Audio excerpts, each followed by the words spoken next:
നമസ്കാരം ഫ്രണ്ട്സ്, ഇടുക്കി ബഡ്ഡിയുടെ പുതിയൊരു വീഡിയോയിലേക്ക് സ്വാഗതം. പോകാം വീഡിയോയിലേക്ക്. ബഡ്ഡീസെ, ഞാനിന്ന് പറയാൻ ഉദ്ദേശിക്കുന്നത് പട്ടം കോളനിയുടെ കഥയാണേ. കഥയെന്ന് പറഞ്ഞാൽ ശരിയാകത്തില്ല, പട്ടം കോളനിയുടെ ചരിത്രം. ഇതൊരു ആധികാരിക ചരിത്രമല്ല, മാത്രമല്ല 5 മിനിറ്റുള്ള ഒരു വീഡിയോയിൽ കൂടി വിവരിക്കാൻ പറ്റുന്ന ഒരു ചരിത്രമല്ല പട്ടം കോളനിക്കുള്ളത്. എനിക്ക് നേരത്തെ ഉണ്ടായിരുന്ന ഒരു കൗതുകത്തിൽ നിന്ന് നമുക്ക് കഥ തുടങ്ങാം. അതായത്, ഒരു വ്യക്തിയുടെ അഡ്രസ്സ് എടുക്കുമ്പോൾ നമ്മൾ സാധാരണയായിട്ട് ഉപയോഗിക്കാറുള്ളത് വീട്ടുപേരും വീട്ടു നമ്പരും ഒക്കെയാണ്. എന്നാൽ പട്ടം കോളനിക്കാരനായ ഒരാൾ അറിയപ്പെടുക ബ്ലോക്ക് നമ്പറിലൂടെയാണ്. ബ്ലോക്ക് നമ്പർ 449, ബ്ലോക്ക് നമ്പർ 162 എന്നിങ്ങനെയൊക്കെയല്ലേ അറിയപ്പെടുന്നത്. അങ്ങനെയാണ് ആദ്യകാലങ്ങളിൽ ഞാൻ പട്ടം കോളനിയുടെ ചരിത്രം ചോദിച്ച് മനസ്സിലാക്കിയത്. ഇന്നിപ്പോൾ പൂർണ്ണമായിട്ടുള്ള ബ്ലോക്ക് കുറവാണെങ്കിലും ബ്ലോക്ക് നമ്പറിൽ തന്നെയാണ് പലരും അറിയപ്പെടുന്നത്. ഇടയ്ക്ക് വീട്ടുപേരും ഒക്കെ ഉണ്ട് കേട്ടോ. ഞാൻ പറഞ്ഞത് പട്ടം കോളനിക്കാരായ എല്ലാവരും ബ്ലോക്ക് നമ്പറിലൂടെയാണ് ആദ്യകാലത്ത് അറിയപ്പെട്ടത് എന്നാണ്. ആ ബ്ലോക്ക് അനുവദിച്ചതിന് പിന്നിലെ ചരിത്രമാണ് പറയാൻ ഉദ്ദേശിക്കുന്നത്. എൻ്റെ ഈ കഥ പറച്ചിലിൻ്റെ കൂടെയുള്ള വീഡിയോയിലെ ദൃശ്യങ്ങൾ മുണ്ടിയരുമ, തൂക്കുപാലം, ബാലഗ്രാം, തേർഡ് ക്യാമ്പ്, കൂട്ടാറ് എന്നീ പട്ടം കോളനിയിലെ നഗരങ്ങളിലെയാണ്. വേറെ 1-2 സ്ഥലങ്ങൾ കൂടി ഉൾപ്പെടുത്തേണ്ടതായിട്ടുണ്ട്. നമുക്ക് പട്ടം കോളനിയുടെ വിശദമായ ചരിത്രം പറയുമ്പോൾ അതെല്ലാം കൂടെ ഉൾപ്പെടുത്തി നല്ലൊരു വീഡിയോ ചെയ്യാം. കേരളത്തിൻ്റെ കാർഷിക ചരിത്രത്തിൽ നിന്ന് വേർപിരിക്കാനാകാത്ത ഒരേടാണ് പട്ടം കോളനിക്കുള്ളത്. 1955 ജനുവരി 20-നാണ് പട്ടം കോളനി രൂപീകൃതമായത്. കല്ലാറിലായിരുന്നു പട്ടം കോളനിയുടെ പ്രഖ്യാപനം.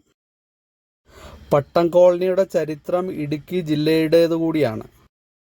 സ്വാതന്ത്ര്യാനന്തരം ഭാഷാടിസ്ഥാനത്തിൽ സംസ്ഥാനങ്ങൾ രൂപീകരിച്ചപ്പോൾ ഇടുക്കിയുടെ മലനിരകളെ കേരളത്തോട് ചേർത്ത് നിർത്തിയത് അന്നത്തെ തിരുക്കൊച്ചി മുഖ്യമന്ത്രിയായിരുന്ന പട്ടം താണുപിള്ളിയുടെ ദീർഘവീക്ഷണമായിരുന്നു. ഇടുക്കിയെ കേരളം സ്വന്തമാക്കിയതാവട്ടെ ഹൈറേഞ്ച് കോളനൈസേഷൻ സ്കീമിൽ സ്ഥാപിതമായ പട്ടം കോളനിയിലൂടെയും. പട്ടം കോളനി ഇന്ന് 70 വയസ്സിൻ്റെ നിറവിലാണ്. 1/2 അണ വിലയുള്ള ഫോമിൽ അപേക്ഷിച്ച കർഷകർക്ക് പതിച്ചു നൽകിയത് 5 ഏക്കർ ഭൂമിയാണ്. കർഷകനാണെന്ന് വിലയിരുത്തിയത് കയ്യിലെ തഴമ്പ് നോക്കിയാണ്. പണിയായുധങ്ങളും വായ്പയും നൽകിയാണ് ഇടുക്കിയുടെ അതിർത്തി മേഖലയിലേക്ക് കർഷകരെ കുടിയിരുത്തിയത്. എന്നാൽ ഹൈറേഞ്ചിലേക്ക് എത്തിയ ആളുകളെ കാത്തിരുന്നത് പ്രതിസന്ധിയുടെ നാളുകളായിരുന്നു. കടുത്ത മൂടൽമഞ്ഞ്, കടും തണുപ്പ്, ആന ഉൾപ്പെടെയുള്ള വന്യമൃഗങ്ങളുടെ ആക്രമണം, ഇടതൂർന്ന പോതപ്പുല്ല് തുടങ്ങിയ നിരവധി പ്രതിസന്ധികളായിരുന്നു. തമിഴ് ഭൂരിപക്ഷ മേഖലകളായ ഇന്നത്തെ പീരുമേട്, ഉടുമ്പൻചോല, ദേവികുളം താലൂക്കുകൾ കേരളത്തിനൊപ്പം നിലനിർത്തുക എന്നതായിരുന്നു ഹൈറേഞ്ച് കോളനൈസേഷൻ സ്കീമിന്റെ പ്രധാന ലക്ഷ്യം. പട്ടം കോളനിക്ക് പുറമെ കാന്തല്ലൂർ, ദേവിയാർ കോളനികളും സ്ഥാപിച്ചു. ഇന്നത്തെ നെടുങ്കണ്ടം, പാമ്പാടുംപാറ, കരുണാപുരം പഞ്ചായത്തുകളിലായി വ്യാപിച്ചു കിടക്കുന്ന പട്ടം കോളനിയിൽ 5 ഏക്കർ വീതമുള്ള 1397 ബ്ലോക്കുകളാണ് അനുവദിച്ചത്. മുണ്ടിയരുമയിലും തേർഡ് ക്യാമ്പിലും പൊതു ആവശ്യങ്ങൾക്കായി ഭൂമി നീക്കിവെച്ചു. കർഷകർക്കൊപ്പം വിവിധ തൊഴിൽ മേഖലകളിൽ മികവ് തെളിയിച്ചവർക്കും ഭൂമി അനുവദിച്ചു. ഒപ്പം വിദ്യാലയങ്ങളും പൊതുസ്ഥാപനങ്ങളും ആരംഭിച്ചു. പട്ടം കോളനി പഞ്ചായത്ത് എന്ന കോളനി നിവാസികളുടെ സ്വപ്നം ഇന്നും വിദൂരതയിലാണ്. മുണ്ടിയരുമ കേന്ദ്രമായും തൂക്കുപാലം കേന്ദ്രമായും ഒക്കെ പഞ്ചായത്ത് രൂപീകരിക്കുന്നതിന് ചർച്ചകൾ നടന്നെങ്കിലും സാങ്കേതികതയിൽ തട്ടി അതൊക്കെ നിലച്ചു പോവുകയായിരുന്നു.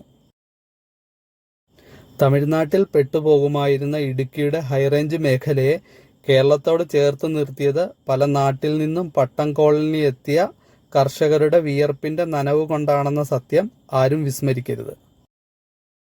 പട്ടം കോളനിയുടെ സുവർണ ജൂബിലി 2005 ആഘോഷിച്ചപ്പോഴാണ് സ്വന്തമായി പഞ്ചായത്ത് എന്ന ആശയം ഉയർന്നു വന്നത്. കോളനിക്കാർ പഞ്ചായത്ത് ആസ്ഥാനത്ത് എത്തണമെങ്കിൽ 5 മുതൽ 15 വരെ കിലോമീറ്റർ സഞ്ചരിക്കേണ്ട സാഹചര്യമാണുള്ളത് നിലവിൽ. 2006 പട്ടം കോളനി പഞ്ചായത്ത് സ്ഥാപിക്കാൻ തീരുമാനിച്ചിരുന്നുവെങ്കിലും നടപടികളെങ്ങും എത്തിയില്ല. പ്രതികൂല കാലാവസ്ഥയും വന്യമൃഗങ്ങളുടെ ശല്യവും സഹിക്കാനാവാതെ ആദ്യം കുടിയിരുത്തപ്പെട്ട 200 കുടുംബങ്ങളിൽ 50 കുടുംബങ്ങളും ഭൂമി ഉപേക്ഷിച്ച് മലയിറങ്ങി. അവശേഷിച്ച കുടുംബാംഗങ്ങളുടെ ശക്തമായ പോരാട്ടത്തിന്റെ ഫലമായാണ് പട്ടം കോളനി ഇന്നും നിലനിൽക്കുന്നത്. പട്ടം കോളനി നിവാസികളുടെ സ്വന്തം പഞ്ചായത്ത് എന്ന സ്വപ്നം സാക്ഷാത്കരിക്കുന്ന ഒരു നല്ല നാളെ ഉടൻ പുലരുമെന്ന് പ്രതീക്ഷിക്കാം. ഇടുക്കി ബഡ്ഡിയുടെ ഇന്നത്തെ ഈ ചെറിയ വീഡിയോ എല്ലാവർക്കും ഇഷ്ടപ്പെട്ടു എന്ന് വിചാരിക്കുന്നു. വീഡിയോയെക്കുറിച്ചുള്ള അഭിപ്രായങ്ങളും നിർദ്ദേശങ്ങളും കമൻറ്റുകളായിട്ട് രേഖപ്പെടുത്തുക. യൂട്യൂബിൽ കാണുന്നവർ ലൈക്ക് ചെയ്യുക, ഷെയർ ചെയ്യുക, സബ്സ്ക്രൈബ് ചെയ്യുക. ഫേസ്ബുക്കിൽ കാണുന്നവർ ഫോളോ ചെയ്യുക, ഷെയർ ചെയ്യുക. താങ്ക്